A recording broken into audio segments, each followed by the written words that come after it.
ఒక ఊరిలో 2004లో పుట్టాడు ఒక పిల్లాడు, అతని పేరు పవన్.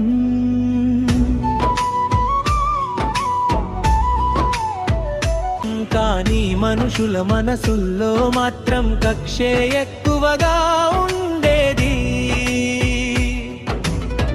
పెదనాన్న బాలిగాడు రక్త సంబంధమే అయినా హృదయంలో దేశం.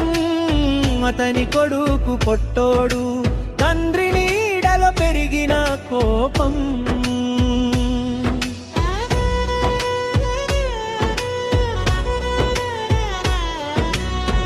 అతన్ని నీళ్లు వేసి చంపడానికి చూశారు.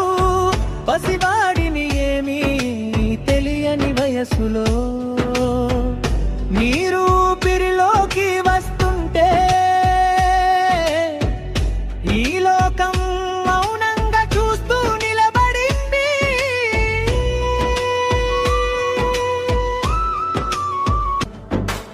అమ్మ ఒడిలో అసలే గాలులు, వివిధి చేతుల్లో విషపు నీళ్లలో ముంచి ముగించాలనుకున్నారు.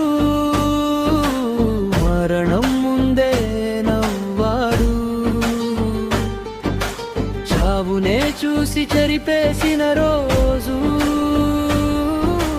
జీవితమే వెనక్కి తగ్గాడు. చిన్న అడుగులు చిక్కపల్లిలో అక్షరాల్ని కాదు అంతర్ని చదివాడు. ఎల్కేజీనే యూకేజీ మధ్య లోకం ఎంత కఠినమో తెలుసుకున్నాడు. స్వామినారాయణ గేటు దాటి ఇంగ్లీషు మాటల్లోనూ తానే నిలబడ్డాడు. 8 నుంచి 10 వరకు అవనలన్నీ ఆయుధాలుగా మార్చుకున్నాడు.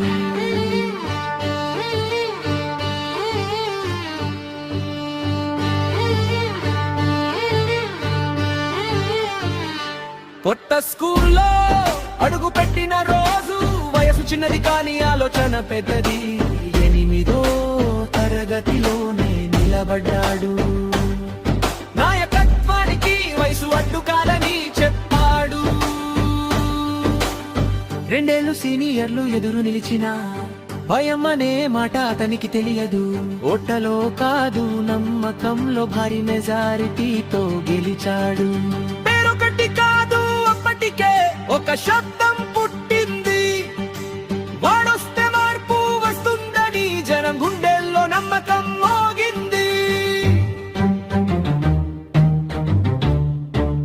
పూర్తయ్యాకాగలేదు, ఇనుముతో స్నేహం చేశాడు.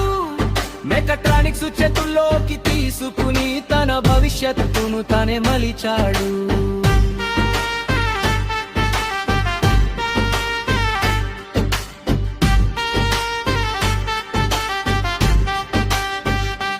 డిప్లొమా తర్వాత బీటెక్ దాకా పయనం కష్టమైన వెనకడుగు లేదు.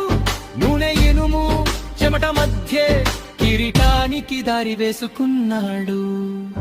ఇది కథ కాదు, ఇది ఓ హెచ్చరిక.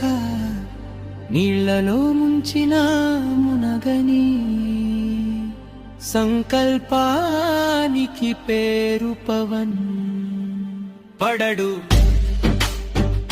వంగడు కాలనే అడిగేవాడు, ఇంకోసారి పుట్టడు. ఇలాంటి వాడు ఒక్కసారే వస్తాడు. పవన్ నిలబడ్డ నిజం, ఇది కల్పితం కాదు, ఇది దుర్మార్గుడి వంచన, ఇది నిజం. కర్మ ఎవరిని వదిలిపెట్టదు కాబట్టే బాలుగాడు చచ్చిపోయాడు.